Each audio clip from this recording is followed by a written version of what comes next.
আসসালামু আলাইকুম। আমি মোহাম্মদ রেজাউল হলাদার আপনাদের সাথে আছি। প্রথমে আসি রাজনৈতিক কিছু আলোচনা নিয়ে। বাংলাদেশের বর্তমানে রাজনৈতিক পরিস্থিতি এমন একটা পর্যায়ে গিয়ে পৌঁছেছে যে বাংলাদেশের একটি বড় দল পতিত সরকার আওয়ামী লীগ তারা ছাত্র জনতার গণ অভ্যুত্থানে দেশ ছেড়ে পালাতে বাধ্য হয়েছে। দেখুন, শেখ হাসিনার কিন্তু এদেশ থেকে পালানোর দরকার ছিল না। কেননা তিনি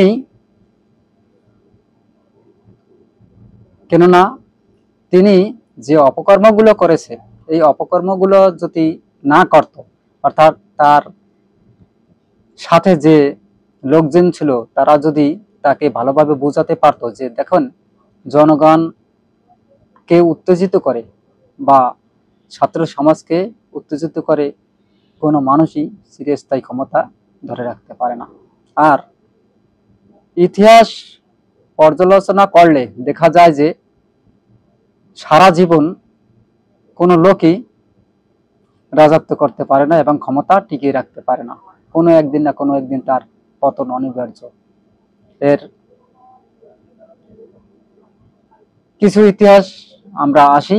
মুঘলেরা এদেশ প্রায় ৩০০ বছর শাসন করেছিল এবং ইংরেজরা এই ভারত উপমহাদেশ যখন ভারত, পাকিস্তান, বাংলাদেশ একত্রিত ছিল তখন তারা ২০০ বছর শাসন করেছে। তারপর তাদের পতন হয়েছে। যেমন মুঘলেরও পতন হয়েছে, তেমন ইংরেজদেরও পতন হয়েছে। এবং আরো ইতিহাস পর্যালোচনা করলে দেখা যায় যে অনেক দেশের অনেক ক্ষমতাবান ব্যক্তি তারা কেউই চিরস্থায়ী ক্ষমতা ধরে রাখতে পারেনি। কোনো না কোনো পর্যায়ে বা মানুষের রোষানলে পরে তাকে ক্ষমতা ছাড়তে বাধ্য হয়েছে কিংবা জনগণের হাতে তাকে হত্যা হতে হয়েছে। আর বাংলাদেশের রাজনীতি এমন একটা পরিস্থিতি যা বোঝা খুবই টাফ। দেখেন, যখন ১৯৫২ সালে বাংলাদেশ এবং পাকিস্তানের ভিতর ভাষা আন্দোলন নিয়ে একটা উত্তেজনার ভাব সৃষ্টি হয়, যেমন আমরা যে ২১শে ফেব্রুয়ারি যেটা পালন করি এবং ভাষা আন্দোলন নিয়ে যে একটা আন্দোলন হয়েছে তা সারা বিশ্বে বর্তমানে স্মরণীয় হয়ে থাকবে এবং আছে। সেখানেও কিন্তু ছাত্ররা পাকিস্তানদের পরাজিত করেছে। কিভাবে? যদিও অনেক ছাত্রের জীবন দিতে হয়েছে, সালাম, রফিক, জব্বার সহ অনেকের, কিন্তু ছাত্ররা সফল হয়েছে। সেই ১৯৫২ সালের ভাষা আন্দোলনকে কেন্দ্র করেই ১৯৭১ সালে ১৬ ডিসেম্বর স্বাধীনতা যুদ্ধে বাংলাদেশ স্বাধীনতা লাভ পায় এবং বঙ্গবন্ধুর জনপ্রিয়তা এতই ছিল যে তিনি যুদ্ধকালীন সময় পাকিস্তানের জেলে থাকা পরও তিনি বাংলাদেশে যখন আসেন ১৫ই আগস্ট, তখন তাকে ১০ই এপ্রিল তখন তাকে বরণ করে নেওয়া হয়। কিন্তু ভাগ্যের কি নির্মম পরিহাস, কোনো না কোনো কারণে তাকেও জীবন দিতে হয়েছে, মৃত্যুবরণ করতে হয়েছে মানুষের রোষানলে পড়ে। অতএব এরপর যখন শহীদ প্রেসিডেন্ট তিনি ক্ষমতায় আসেন, তারপর কিছুদিন পর তার কিন্তু জনপ্রিয়তা তখন তুঙ্গে ছিল। বিএনপির সাবেক প্রেসিডেন্ট শহীদ জিয়াউর রহমান, তাকে কিন্তু একসময় মানুষের রোষানলে পরে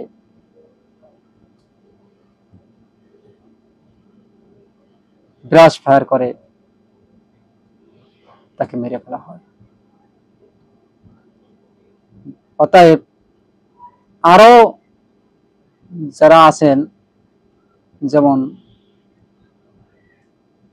প্রেসিডেন্ট এরশাদ, তিনি যখন এই বাংলাদেশের ভালোভাবে রাজনীতি হাতে নেন এবং তখনও কিন্তু তার জনপ্রিয়তা তুঙ্গে থাকে, কিন্তু তাকেও কিন্তু এই বাংলাদেশের স্বৈরাচারীর খেতাব নিয়ে তাকে এই দেশ থেকে পদত্যাগ করানো হয়। আর শেখ হাসিনা তিনি তো ভারতের সাথে হাত মিলিয়েছে। আমরা ভারতে কখনই ভালো চোখে দেখি না, এবং ভারতও কোনোদিন বাংলাদেশের ভালো চোখে দেখে না। আর বাংলাদেশ আমরা ভালো চোখে দেখি না এই জন্যই যে ভারত সব সময় বাংলাদেশকে একটা চুষে খাওয়ার জন্য একটা চেষ্টা করে এবং দাবিয়ে রাখার চেষ্টা করে। এই জন্য কিন্তু বাংলাদেশের মানুষ ভারতকে পছন্দ করে না, আর কোনো কারণ নেই। কারণ সেটা একটা তাদের রাজ্য, এটা আমাদের রাজ্য। তারা তাদের দেশে নাক গলাবে, আমরা আমাদের দেশে নাক গলাবে, এটা স্বাভাবিক। তবে হ্যাঁ, প্রতিবেশী দেশ হিসেবে তারা আমাদের সহযোগিতা করতে পারে, আমরাও তাদের সহযোগিতা করতে পারি, বা আমরা কুশল বিনিময় করতে পারি, তারাও আমাদের কুশল বিনিময় করতে পারে, এটাই স্বাভাবিক। কিন্তু তারা এককভাবে আওয়ামী লীগকে যে প্রাধান্য দিয়েছে তার পরিণতি হয়েছে খুবই ভয়াবহ, এবং শেখ হাসিনাকে এই দেশ ছেড়ে পালাতে বাধ্য হয়েছে। 17 বছর ক্ষমতা থাকার পরও তারও কিন্তু পতন হয়েছে। এখন কথা হলো, বর্তমানে রাজনৈতিক দল, বড় একটি দল বিএনপি, তারা যেভাবে মাঠে এই অপকর্ম চালিয়ে যাচ্ছে, তাতে বাংলাদেশের মানুষ তাদের প্রতি কিছুটা খারাপ মনোভাব পোষণ করতেছে। এতে তাদের জনপ্রিয়তা কিছুটা ভাটা পড়ে, এটা সত্যি এবং বাস্তব। কিন্তু এদিক থেকে যদি আরো কিছুদিন ডক্টর মোহাম্মদ ইউনূস ক্ষমতা ধরে রাখে এবং নির্বাচন কিছু 2-1 বছর পিছিয়ে দেওয়া হয়, তাহলে জামাতের জনপ্রিয়তা কিন্তু অনেক তুঙ্গে। আর বর্তমানে একটা নতুন দল আত্মপ্রকাশ করেছে, তারা হলেন জাতীয় নাগরিক কমিটি। তারা নতুন দল গঠন করেছে ছাত্র আন্দোলনের সেই পথ ধরে, এবং যদি তারা এবং বাংলাদেশের সকল ইসলামিক দল একত্রিত হয়ে নির্বাচনে যায়, এবং ছোট ছোট কিছু দল আছে সেগুলো একাত্র হয়ে যদি জামাতের সাথে একাত্মবদ্ধ হয়ে নির্বাচন করে, এবং এই নির্বাচনটা যদি মাত্র 2 বছর পিছিয়ে দেওয়া হয়, তাহলে ভাই বিশাল সমস্যা হতে পারে বিএনপির পক্ষে। কেননা তাদের নেতাকর্মীকে বারণ করা সত্ত্বেও তারেক জিয়া নিজে পদক্ষেপ নিয়েছেন। যেসব নেতাকর্মীরা চাঁদাবাজি লুটতরাজের সাথে জড়িত তাদেরকে বহিষ্কার করেছে এবং করতেছে, এবং কিছু কিছু নেতাকর্মীদের নিষিদ্ধ করা হয়েছে এবং হইতেছে। তারা অলরেডি ক্ষমতা যাওয়ার আগে যেভাবে পায় তারা চালিয়ে যাচ্ছেন, ক্ষমতা কেন্দ্রিক যেভাবে একটা দাপট চালিয়ে যাচ্ছেন, তাতে তাদের জনপ্রিয়তা তুঙ্গে আসার চেয়ে আস্তে আস্তে নিশ্চিত হয়ে যাচ্ছে। এদিকে জামাতের জনপ্রিয়তা দিন দিন বৃদ্ধি পাচ্ছে, কেননা জামাতের বিরুদ্ধে এরকমের কোনো চুরি ডাকাতি রাজহানি বা চাঁদাবাজির কোনো কলঙ্ক নেই। তারা মানুষকে ভালোবাসতে পারে, তারা মানুষের ভালোবেসে পাশে দাঁড়াতে জানে, এবং তাদের ব্যবহার আচরণ সত্যি মুগ্ধকর। অতএব দেখেন, এই তারেক জিয়া সাবেক প্রধানমন্ত্রী শেখ হাসিনার সময় যে নির্যাতন সহ্য করেছেন, তার একটি ভাই কিন্তু মারা গিয়েছে, যেমন কোকো। তিনি কিন্তু আজ এই দুনিয়াতে নেই। শেখ হাসিনা তাকেও কিন্তু নির্যাতন করেছে, অনেকে বলে যে তাকে ছুরি দিয়ে মেরে ফেলেছে। জানি না কতটুকু সত্য, এর সত্যতা আমার কাছে জানা নেই, তবে কিছু কিছু জায়গায় আমি শুনতে পেরেছি যে এরকমের হয়েছে। কিন্তু দেলার হোসেন সাঈদীকে তারা যে নির্মমভাবে হত্যা করেছে, সেটা কিন্তু 100% সত্য কথা। এবং তারেক জিয়াকেও কিন্তু অনেক নির্যাতন সহ্য করতে হয়েছে এই আওয়ামী লীগের টার্মে। খালেদা জিয়াকেও অনেক বছর, মাত্র 2 কোটি টাকার দায়ে অনেক বছর জেল কাটতে হয়েছে। এর চেয়ে নির্মম পরিহাস, ভাগ্যের কি নির্মম পরিহাস আর কি হতে পারে? একজন সাবেক প্রধানমন্ত্রী বৃদ্ধ বয়সেও জেল খেটেছে এই শেখ হাসিনার আমলে। তবে এটা আমি শেখ হাসিনাকে দোষ দেব না। কেন না দেব না? তাকে যেভাবে বোঝানো হয়েছে সে সেভাবে বুঝছে। আসলে মানুষের সাথে খারাপ ব্যবহার করে, তাদের অত্যাচার করে, আয়নাঘর করে কোনো জনপ্রিয়তা অর্জন করা যায় না, বরং রোশনালয়ে পরে জীবন দিতে হয়। যা কতটুকু সময় যদি সে থাকতো বাংলাদেশে, তাহলে হয়তোবা তার জীবনটাই চলে যেত, অর্থাৎ এই ছাত্ররা তাকে মেরে ফেলত। সেই ভাও পেয়ে তিনি কিন্তু বাংলাদেশ ছেড়ে তিনি ভারতে চলে গেছেন। ওইদিকে বিএনপি এখন নাকি আওয়ামী লীগের সাথে একটা তাল মিলাচ্ছে। দেখেন ফখরুল সাহেব, আপনার লজ্জা থাকা উচিত, সামান্য লজ্জা থাকা উচিত। আপনাকে সাবেক মন্ত্রী, ওই রেলমন্ত্রী কি বলেছেন ওবায়দুল কাদের, যে আমরা পালাবো না। আমরা পালাবো কোথায়? ফখরুল সাহেব, আপনার বাসাকে একটু জায়গা দিবেন, মনে পড়ে না? লজ্জা আপনাদের নেই। তারপর আপনারা আওয়ামী লীগের সাথে এই বন্দোবস্ত করতে চান, তাদেরকে আবার এই প্রশ্রয় দিতে চান। দেখেন, আমি শেখ হাসিনার বিরুদ্ধে কোনো কথা বলবো না, কেননা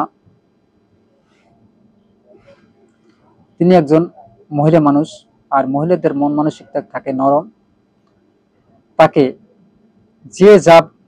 যেভাবে বুঝিয়েছে তিনি তাই বুঝছেন, কিন্তু ক্ষমতায় টিকে থাকার জন্য। কেননা তিনি জানতেন যদি তিনি ক্ষমতায় না থাকেন, তাকে অনেক মাসুল দিতে হবে। সত্যি তো মাসুল দিতে হয়েছে। এই মাসুল দেওয়ার পিছনে কে দায়ী? এই নেতাকর্মীরা দায়ী। শেখ হাসিনা এতটা অপকর্ম করেনি যে এই বাংলাদেশ থেকে তাকে পালাতে হবে। তার বাপে একজন স্বনামধন্য, বিশ্বে পরিচিত একটা বড় ধরনের নেতা বঙ্গবন্ধু শেখ মুজিবুর রহমান। তাকে কেন পালাতে হবে? তাকে সে পালাচ্ছে তার নেতাকর্মীর জন্য। এখন বিএনপিও কিন্তু ওই পথে পা বাড়াচ্ছে। কেমনে?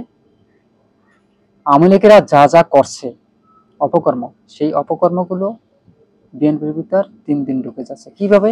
দেখেন, অলরেডি তারেক জিয়া সবাইকে সতর্ক করে দিয়েছেন, যারা চাঁদাবাজি, চুরি, ডাকাতির সাথে জড়িত থাকবে তাদেরকে আমরা দল থেকে বহিষ্কার করব, এবং যারা জোর জবরদস্তি করে জমি দখল আরো বিভিন্ন অপকর্মের সাথে জড়িত থাকবে তাদেরকে আমরা দল থেকে বহিষ্কার করব। অলরেডি প্রায় 500-র মতো নেতাকর্মীদের বহিষ্কার করা হয়েছে।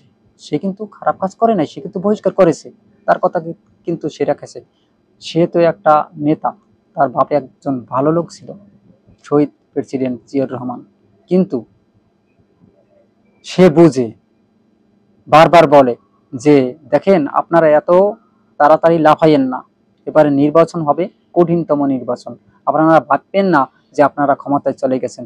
এবার বারবার সতর্ক করা সত্ত্বেও এই নেতাকর্মীরা থামছে না, কারণ তাদের তো লোভ লালসা বেশি। তারা সম্পূর্ণ আওয়ামী লীগের মতো করতেছে। অর্থাৎ তারা কি বলবো, যে আশ্বিন মাসের যে কুকুর আছে না, কুকুরের মতো তারা মনমানসিকতা করতেছে, যেমন মাথা খারাপ হয়ে যায়, ওই রকমের উল্টা পাল্টা কাজ করে। আপনাদের তারেক জিয়া যা বলছে সেই নির্দেশনা পালন না করলে সত্যি এই দেশে আপনাদের অবস্থা খুবই করুণ অবস্থা হবে। কারণ আপনারা যদি ক্ষমতায় যান এবং জনগণের সাথে যদি ওই রকমের খারাপ আচরণ করেন ওই আওয়ামী লীগের মতো, তাহলে ভেবে নিয়ে জনগণ কিন্তু ছাড়বে না।